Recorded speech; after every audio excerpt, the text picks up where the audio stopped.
हमारे सतर्क जवानों ने टेररिस्ट का मूवमेंट नोटिस किया और जैसे ही टेररिस्ट पास आए उन्हें कवर में रहते हुए चैलेंज किया। दोनों टेररिस्ट को मार गिराया।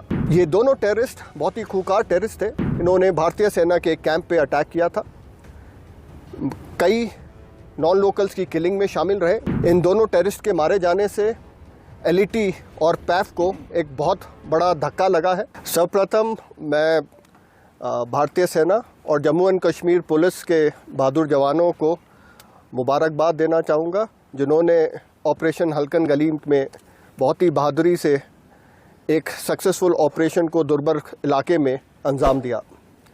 पिछले कुछ महीने से हमें पैफ ग्रुप की अनंतनाग डिस्ट्रिक्ट में हरकत की खबर आ रही थी और 8 अक्टूबर को इस ग्रुप ने शेखपुरा इलाके में 162 TA के राइफलमैन हिलाल को मार गिराया और वहाँ से फिर ये कुलगांव की तरफ भाग गए। हमें एक बड़ी उपलब्धि तब मिली जब हमें एक सटीक खबर आई कि ये टेररिस्ट ग्रुप लारू इलाके में वापस पहुंच गया है और वहां पर हरकत कर रहा है।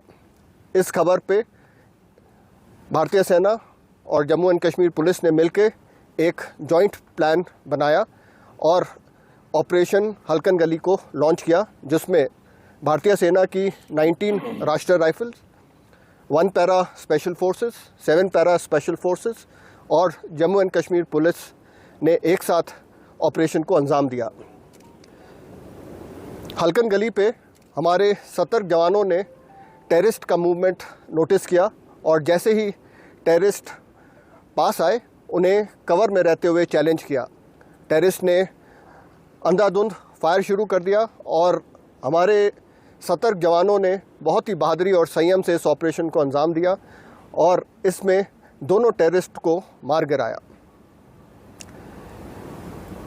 इन दोनों टेररिस्ट के पास से भारी मात्रा में हथियार और गोला बारूद बरामद हुआ है, जिसमें M4 rifle, AK-47 rifle, grenades, 3 IDs और भारी तादाद में एमिनेशन मिला है। ये दोनों टेररिस्ट बहुत ही खूंखार टेररिस्ट थे और बहुत सारे ऑपरेशंस और या टेररिस्ट हादसों को अंजाम दे चुके थे, जिसमें 3 और 4 अगस्त को 2023 में कुलगांव के हालन में इन्होंने भारतीय सेना के कैंप पे अटैक किया था। कई नॉन लोकल्स की किलिंग में शामिल रहे और साथ ही 7 और 8 अक्टूबर को राइफलमैन हिलाल को मारा था। इन दोनों टेररिस्ट के मारे जाने से एलईटी और पैफ को एक बहुत बड़ा धक्का लगा है, क्योंकि इनमें से एक टेररिस्ट अरबाज मीर है, जो कि 2018 में पाकिस्तान चला गया था और बड़े लंबे समय तक वहाँ पर ट्रेनिंग लेके 2022 और 23 में वापस आया और इन काफ़ी आतंकी गतिविधियों में शामिल रहा। इस ऑपरेशन की सक्सेस का श्रेय मैं अनंतनाग की जनता को देना चाहूँगा, जिन्होंने बहुत ही सटीक खबर दी और पूरे ऑपरेशन के दौरान हमें भरपूर अपना समर्थन दिया। ये ऑपरेशन जम्मू एंड कश्मीर में स्थित सारी सिक्योरिटी फोर्सेस की सिनर्जी का प्रतीक है और भारतीय सेना की कश्मीर में शांति स्थापित करने की प्रतिबद्धता को दर्शाता है। जय हिंद। जैसा कि आपको मालूम है कि आज सुबह जो है वो हालकन गली में, जो कि लारनो पुलिस स्टेशन की जुरिस्डिक्शन में आता है, वहाँ पे जो है वो एनकाउंटर स्टार्ट हुआ। इस एनकाउंटर में जो है वो 2 लोकल जो टेररिस्ट थे वो न्यूट्रलाइज हुए।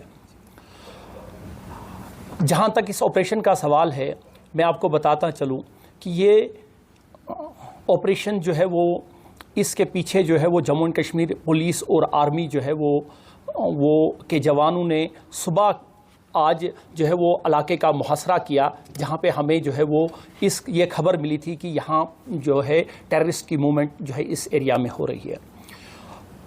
ड्यूरिंग ऑपरेशन जो है वो मुठभेड़ हुई और इस मुठभेड़ में जो है वो दोनों आतंकवादी जो है वो मारे गए। जहाँ तक जो टेररिस्ट जो है जो इस एनकाउंटर में जो है न्यूट्रलाइज हुए, उनकी जो प्रिलिमिनरी इन्वेस्टिगेशन जो हमारी हुई है उसके मुताबिक जो है वो इसमें से एक जाहिद रशीद जो है, जो हसनपुरा बिजबिहारा का रहने वाला है, जो 2024 में अप्रैल के महीने में एक नॉन लोकल लेबरर को उसने वहाँ पे मारा और उसके बाद उसने टेररिस्ट रैंक्स जो है वो ज्वाइन की। दूसरा जो टेररिस्ट जो है जो इस मुठभेड़ में जो है वो न्यूट्रलाइज हुआ, उसका नाम जो है वो अरबाज मीर है। ये कोयमू का रहने वाला है। ये 2018 से जो है वो मिसिंग था और 2018 से ही जो है इसने टेररिस्ट रैंक्स जो है वो ज्वाइन की थी। ये दोनों टेररिस्ट जो है वो बहुत सारी टेररिस्ट एक्टिविटीज़ में जो है वो साउथ कश्मीर में इन्वॉल्व थे, जिसमें से हालन में एक जो है वो आर्मी के जवानों को जो है पे अटैक हुआ, जिसमें कई जवान जो है वो शहीद हुए। 8 अक्टूबर 2024 को हिलाल अहमद राइफलमैन, जो कि टीए का जो है वो राइफलमैन था, उसको उन्होंने शहीद किया।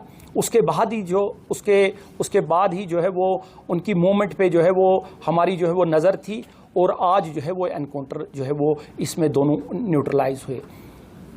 सर, ये बताया जा रहा है कि जो इनपुट था 3 मिलिटेंट्स थे, तो क्या कोई और मिलिटेंट इसमें शामिल था और जो वहां से फरार होने में कामयाब? नहीं, इनपुट्स के मुताबिक जो है वो सिर्फ 2 की खबर थी और दोनों जो है वो टेररिस्ट जो है वो न्यूट्रलाइज हुए। DIG साहब, during the recent past, sir, we have seen that militancy activities are very much gaining the momentum. Though Brigadier First Sector has said that it is a huge, a success for the army as well as police. But why so, sir? This time in and time out, we are seeing such type of activities. देखिए, ऐसा नहीं है। जहाँ तक south Kashmir का सवाल है, पिछले 1 साल से कई जो है वो टेररिस्ट जो है वो न्यूट्रलाइज हुए। ये जो है वो अभी 2 महीने पहले अडी गांव में, उसके पहले चीनी गांव में, मडर गांव में कई एनकाउंटर्स हुए, जिसमें कई दहशतगर्द जो है वो न्यूट्रलाइज हुए।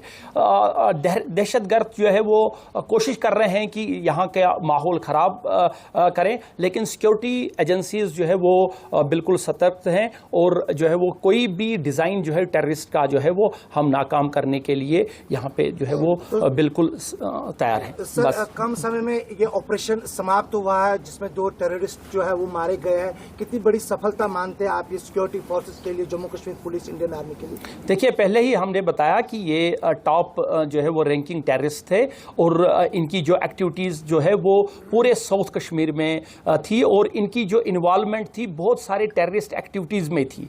इसलिए इनकी जो किलिंग है, it is Indeed a very great success for the security forces. अगर आप ये वीडियो YouTube पर देख रहे हैं तो हमारे चैनल को सब्सक्राइब कर बेल आइकन दबाएं और Facebook पर देख रहे हैं तो हमारे पेज को लाइक करें। 8 मिलियन प्लस सब्सक्राइबर, आपके इस भरोसे के लिए बहुत धन्यवाद।